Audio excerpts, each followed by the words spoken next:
আপনার যদি একটা পেজ থেকে থাকে আর ওই পেজ থেকে যদি আপনি ইনকাম করতে চান তাহলে আজকের ভিডিওটা আপনার জন্য। অনেক আপুর মনে প্রশ্ন থাকবে অ্যাডস অন রিলসের সেটআপটা কি? অ্যাডস অন রিলসের সেটআপটা হলো একটা মনিটাইজেশন, যে মনিটাইজেশনটা অন করে আপনি টাকা ইনকাম করতে পারবেন। অ্যাডস অন রিলসের সেটআপ পাওয়ার জন্য আপনার কি কোয়ালিটির ভিডিও আপলোড করতে হবে সেটা আজকে আমি বলে দিব। কিছু আপু ভাইয়ার প্রশ্ন থাকে যে আমি তো আমার পেজে অনেক রিল ভিডিও আপলোড করি, সেখানে তো সেটআপ আসে না। তো সেটআপ আসারও কিন্তু কিছু গাইডলাইন আছে যেগুলো আমি আমার আগের ভিডিওতে বলে দিয়েছি, সেই ভিডিওটা চাইলে আপনারা দেখে নিতে পারেন। মিউজিক লাগানো যাবে না, কপি কন্টেন্ট ইউজ করা যাবে না, এগুলো করলে কিন্তু আপনি ইনকাম করতে পারবেন না।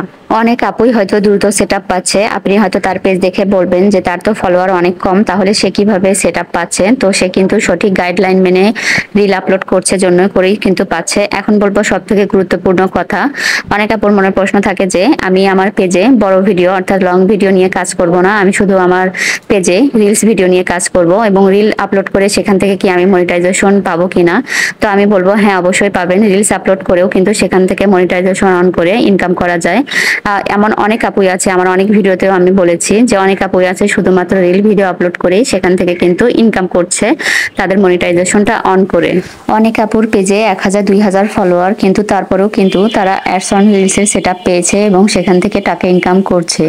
তো তারা সঠিক গাইডলাইন মেনে কাজ করছে বিধায় কিন্তু তারা অ্যাডস অন রিলসের সেটআপ পেয়েছে। এখন অনেক আপুই হয়তো বলবে যে আমি আমার পেজে বড় ভিডিও অর্থাৎ ব্লগ ভিডিও আপলোড করব না, কারণ ব্লগ ভিডিও এডিট করা ঝামেলা অনেক বেশি এবং সময়ও অনেক বেশি লাগে।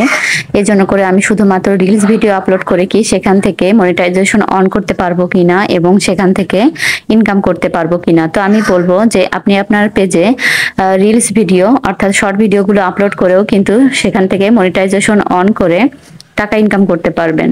এমন অনেক আপুর পেজই আছে যারা কিন্তু শুধু রিলস নিয়ে কাজ করে এবং তাদের পেজগুলো রিলস রিলেটেড। রিলস ভাইরাল করার বেশ কিছু টেকনিক আছে যেগুলো আমি আমার আগের ভিডিওতে বলেছি।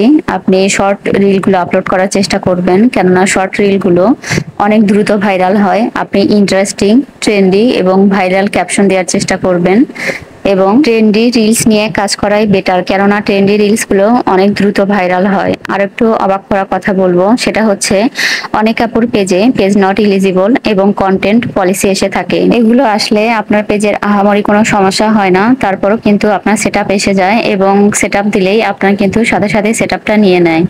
তো এমন অনেক আপুই আছে যারা পেজে পেজ নট এলিজিবল বা এই যে পলিসি আসলে তারা কিন্তু পেজে কাজ করা বন্ধ করে দিয়ে নতুন একটা পেজ খুলে সেখানে রিলস বা কোনো বড় ভিডিও আপলোড করতে শুরু করে। তো আমি তাদেরকে বলবো তারা পেজ নট এলিজিবল অথবা কন্টেন্ট পলিসি আসলেই আপনি পেজে কাজ করা বন্ধ করে দিবেন, এটা মোটেও করবেন না। আপনি নিয়মিত যেভাবে রিলস বা বড় ভিডিও আপলোড করছেন সেভাবেই আপলোড করতে থাকেন, ইনশাল্লাহ একদিন রেজাল্ট পেয়ে যাবেন। আমার এই ভিডিওটি যদি আপনাদের উপকারে এসে থাকে তাহলে আপনার টাইমলাইনে শেয়ার করে রাখতে পারেন। আর আজকের মতো এখানেই বিদায় নিয়ে নিচ্ছি। সকলে ভালো থাকবেন, সুস্থ থাকবেন। খোদা হাফেজ। আসসালামু আলাইকুম।